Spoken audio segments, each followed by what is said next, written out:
Je veux dire, moi, je suis parlementaire depuis 18 ans. J'ai assisté à la commission d'enquête parlementaire avec Bernard Tapie, j'ai assisté à celle sur la Covid. J'ai regardé les travaux des sénateurs lorsqu'il y a eu l'affaire Benalla. Une commission d'enquête parlementaire, ça n'est pas un tribunal révolutionnaire. Comment ça s'est passé? J'étais là et je suis resté 5 heures.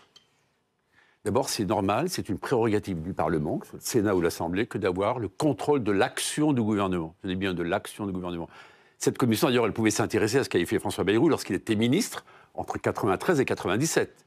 Je rappelle que les éléments judiciaires apparus dans la presse, ils datent de 98. Il n'était pas ministre, il était président d'un département, il était président de groupe à l'Assemblée nationale. Deuxième chose, la tonalité. C'est M. Bagné, mais on connaît les méthodes de la France insoumise. Lisez La Meute, écrit par vos confrères journalistes, qui ont été traités de pourris par M. Mélenchon lui-même. M. Bagné, on connaît ses pratiques, et directement le 11 février, j'étais aux questions d'actualité au gouvernement. Ça a été redit dans votre reportage. Il a dit à François Bayrou, vous avez protégé les pédocriminels. Est-ce que vous imaginez la nature des propos qui ont été tenus en disant cela? Donc il avait raison de se défendre, non, mais François Bayrou. Pas un problème de raison, il faut rétablir la vérité. François Bayrou est resté 5 heures devant cette commission. Il l'a fait en répondant à toutes les questions. Et naturellement, se remémorer 35 ans, 40 ans après, précisément, de la date, de l'heure, de tout ce qui a été dit, pour autant, avec force argument, je crois qu'il a démontré clairement ce qu'il savait et ce qu'il ne savait pas. Et en tout cas, jamais, par aucune voie fonctionnel, il a pu être informé de ce qui se passait, si c'était par vos confrères de la presse. Pierre Ouzoulias, qu'est-ce que vous avez pensé de cette stratégie d'attaque de François Bayrou contre cette commission d'enquête? C'était tout à fait normal. François Bayrou est un homme politique, il sait très bien comment il faut se comporter dans ce genre d'audition. Et puis, M. Vanier a un projet politique qui est évident. On est au Parlement. Alors, il n'y avait pas que M. Vanier qui posait les questions, il y avait aussi la co-rapporteure, la présidente de la commission. Bien sûr, mais moi j'étais très déçu par l'audition, parce que j'aurais aimé qu'on parle plus au fond des victimes. La SIAZ, commission indépendante, a estimé le nombre de victimes à 140 000. 140 000. Moi j'aurais aimé qu'on commence par ça. Et dire comment il se peut que dans un pays comme le nôtre, on ait pu laisser faire des sévices pendant aussi longtemps qui touchent 140 000 enfants. Ça veut dire que la commission d'enquête, vous dites, rate son objectif premier? Il y a une responsabilité collective. Le Premier ministre, en tant que Premier ministre aujourd'hui et en tant que ministre de l'Éducation par le passé, a une part de responsabilité, comme beaucoup d'autres. Malheureusement, tout le monde savait. On ne peut pas, dans un pays comme le nôtre, faire qu'il y ait 140 000 sévices contre des enfants sans que personne ne sache. Ce n'est pas possible. Donc il fallait comprendre les raisons de cette omerta. Il n'y a pas que François Bayrou qui est auditionné. Non, Elisabeth Borne, j'ai parlé d'une responsabilité collective. Et ce que je regrette, c'est qu'aujourd'hui, il soit très peu question de l'Église catholique. Or, c'est l'enseignement catholique qui est à l'origine structurelle de ces problèmes. On n'a pas parlé du tout de l'enseignement catholique, et j'ai l'impression qu'il se cache derrière M. Bayrou. Je ne trouve pas ça honnête. On va parler du fond de cette affaire, de toutes les leçons à en tirer, notamment sur le contrôle des établissements. Mais d'abord, restons quand même sur la dimension politique, la forme qu'a prise cette audition de François Bayrou. Philippe Vigier, vous dites qu'il y a un manque d'objectivité parfois dans les questions de cette commission d'enquête. Je n'ai pas dit ça, je vais même aller plus loin, vous allez voir. Mais sur le fond, il est quand même légitime que cette commission d'enquête s'intéresse au rôle de l'État et au contrôle de l'État face à ces violences et aussi à ce que savait François Bayrou. Mais je ne vous ai pas dit le contraire. J'ai démarré par quoi? C'est le boulot du Parlement de contrôler l'action du gouvernement. Nul ne peut remettre cela en cause. Mon collègue a très bien dit, depuis 30 ans, qu'est-ce qui n'a pas été fait? François Bayrou a dit quelque chose de très important. C'est exactement ce que vous venez de dire, cher collègue.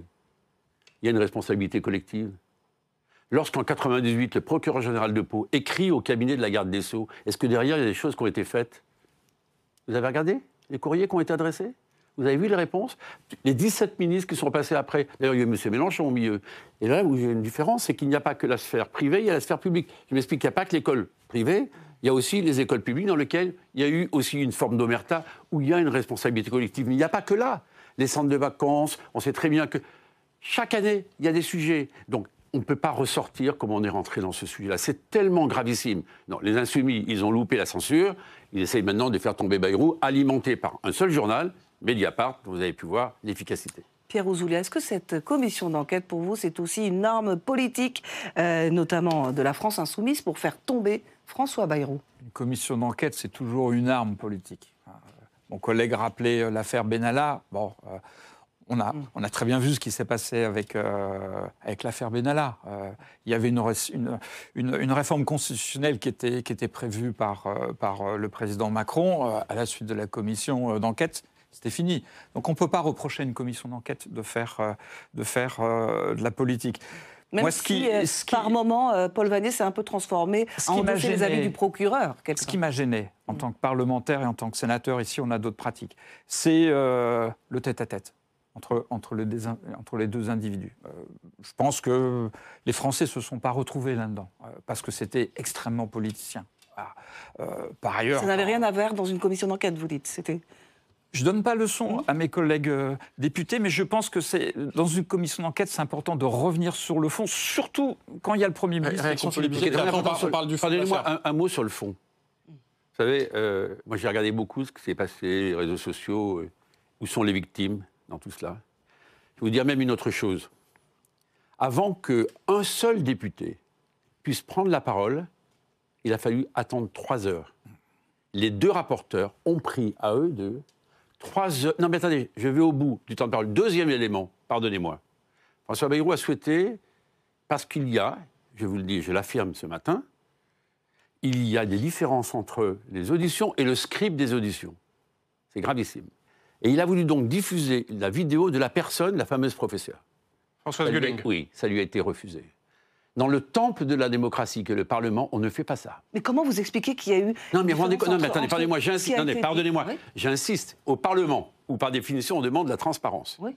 Eh bien, pourquoi la présidente de la commission et pourquoi la commission a refusé? J'étais juste derrière. Mais alors pourquoi mais je ne sais pas, il faudra les interroger.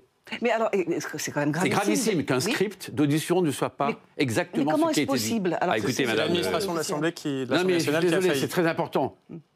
Et en fait, que quelqu'un puisse à un moment puisse être interrogé, ne puisse pas fournir des arguments, c'est quand même dommage. En plus, moi, là où je rejoins le collègue sénateur, j'aurais tant aimé qu'on dise quel est le plan pour les victimes. Est-ce comme en Allemagne, regardez, oui, mais oui, on va parler. C'est ce qui s'est passé en Allemagne le 4 avril. Il y a un texte important qui a été voté avec une commission des victimes. On fait quoi pour elles? D'ailleurs, Alain Esquer hier, avec une dignité formidable, le président de tous ceux qui ont subi ces violences sexuelles, a dit on attend maintenant, on veut de mesures, plus jamais ça.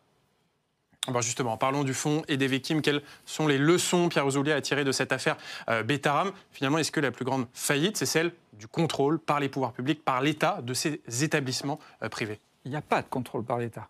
Il n'y a pas de contrôle par l'État. C'est réglé. C'est réglé, c'est clair. Et là, pour une fois, la mission d'information de M. Vannier l'avait montré très clairement. C'est-à-dire que depuis la loi Debré, l'État a estimé qu'il confiait à l'institution catholique le soin d'organiser elle-même, comme elle le souhaitait, l'enseignement. Enseignement financé à 80% par l'État. Je pense que c'est important de le rappeler. Ce n'est pas une mission de service public, mais il y a une forme de délégation qui fait que ni les inspections académiques, ni les ministres n'intervenaient dans la gestion des établissements. Et il y a un point aveugle dans la loi Debré, c'est celui du caractère propre des établissements. Caractère propre que l'institution catholique met en avant pour faire ce qu'elle veut dans les établissements. Parce qu'il y a Betaram, il faudra reparler de Stanislas aussi, où la commission d'enquête nous a pris des choses qui sont inadmissibles. Il y a une faillite du contrôle de l'État de ces établissements scolaires, et notamment catholiques, Philippe Vigier. Ils ont eu trop de liberté, finalement. Je vous réponds. Pas que catholiques, de tous les établissements. Il y a une faillite du contrôle. Attendez, je suis passé dans le public, je suis passé dans le privé. Encore ce matin, je voyais dans d'autres domaines publics, me semble-t-il, il y a des problèmes sur lesquels il y a des enquêtes internes qui sont en train de se conduire. Vous avez pu voir. Non, mais bien sûr, François Bayrou, lorsqu'il était ministre, a déclenché une enquête à la hauteur du recteur, parce qu'il voulait une réponse immédiate sur ce qui se passait 4 jours plus tard. Un rapport a été rendu. Elisabeth Borne, vous savez qu'en prenant ses fonctions, a lancé ce qu'on appelle des enquêtes générales, des inspections générales. Mais une inspection générale, ça met du temps. Et là où je vous retrouve, c'est que l'argent public, que ce soit un établissement public, que ce soit un établissement privé, il y a de l'argent public qui arrive, ça veut dire contrôle. Un parlementaire ne peut pas dire autre chose. Il n'existe pas de pouvoir sans qu'il y ait des contrôles. Il n'existe pas de délégation sans qu'il y ait des contrôles. Et là, c'est une faillite générale. Donc il faut organiser ce contrôle. Absolument, dès maintenant. partout. Et comment? Mais comment? Les inspecteurs, vous savez que lorsque vous êtes une inspection générale, vous avez minimum 3 inspecteurs qui viennent, font toutes les auditions qu'il faut, les élèves, les parents d'élèves, les profs, les délégués, enfin bref, pour qu'on voit quels sont les dysfonctionnements. Mais plus largement... Là, en l'occurrence, sur l'affaire Betterham, on a un peu l'impression que les inspections ont été bâclées. Non, il ne faut pas dire cela. Je viens de vous expliquer, il y a 2 niveaux d'inspection. Il y a une inspection au niveau régional qui est sous l'autorité rectorale, pour lequel il y a un compte-rendu qui a été fait. Et celles-ci, elles sont rapides. Évidemment, ça peut paraître trop rapide. Oui, là, je vous retrouve. Mais vu ce qui s'est passé depuis 30 ou 40 ans dans les établissements, comme dans les centres de vacances, moi je le dis, qu'ils soient laïcs ou qu'ils soient catholiques ou d'autres confessions. Dans les clubs sportifs. Mais partout, il faut faire des contrôles, parce qu'on sait très bien que malheureusement, le MeToo, on le voit dans le domaine de la culture, c'est le Festival de Cannes. Vous avez vu qu'il y a même quelqu'un qui a été écarté de la cérémonie d'ouverture parce qu'il y a des suspicions. Alors l'enjeu, Pierre Ouzoulias, c'est aussi de libérer la parole de tous ces enfants qui peuvent être victimes, parce que c'est difficile aujourd'hui pour eux de parler, et aussi de les écouter. Encore une fois, la SIAZ, donc organisme indépendant qui a été commandé par l'Église catholique, dit 140 000 sévices. C'est épouvantable, c'est énorme. Et parmi ces sévices, il y a des viols, en grand nombre. Majoritairement sur des garçons, d'ailleurs. À 80%, ce sont des jeunes hommes.